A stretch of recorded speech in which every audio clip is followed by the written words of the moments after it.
ഈ വീഡിയോ ഹസ്ബൻഡ്സിനും അച്ഛന്മാർക്കും വേണ്ടിയുള്ളതാണ്.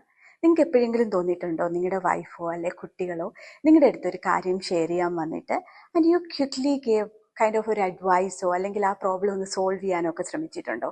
And then അവർ സഡൻലി ക്വയറ്റ് ആയിട്ട് പോയിട്ടുണ്ടാവും. പിന്നീട് ഷെയറിംഗ് ഒക്കെ കുറച്ച് വന്നിട്ട് പിന്നീട് ഷെയർ ചെയ്യാതെ ഇരുന്നിട്ടുണ്ടാവും. ഇത് എപ്പോഴെങ്കിലും എക്സ്പീരിയൻസ് ചെയ്തിട്ടുണ്ടോ? അതിന് ബിക്കോസ് എന്തായിരിക്കും സംഭവിച്ചതെന്നറിയോ? Most of the time they are not looking for solution. അവർ നോക്കുന്നത് അവരെ ഒരാൾ കേൾക്കാൻ വേണം. അവർക്ക് വേണ്ടത് ഇമോഷണൽ വാലിഡേഷൻ ആണ്. മീൻസ് ഒരു അക്നോളജ്മെന്റ് ആണ്, അക്നോളജിങ് ദിയർ ഫീലിംഗ്. അതും ജഡ്ജ്മെന്റൽ അല്ലാതെ.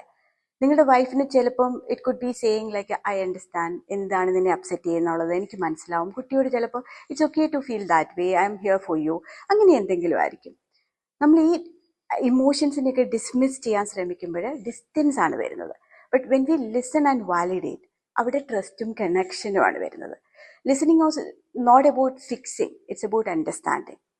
And that's how strong families built ആവുന്നതും അവിടെയാണ്. അതൊന്ന് ട്രൈ ചെയ്തോളൂ.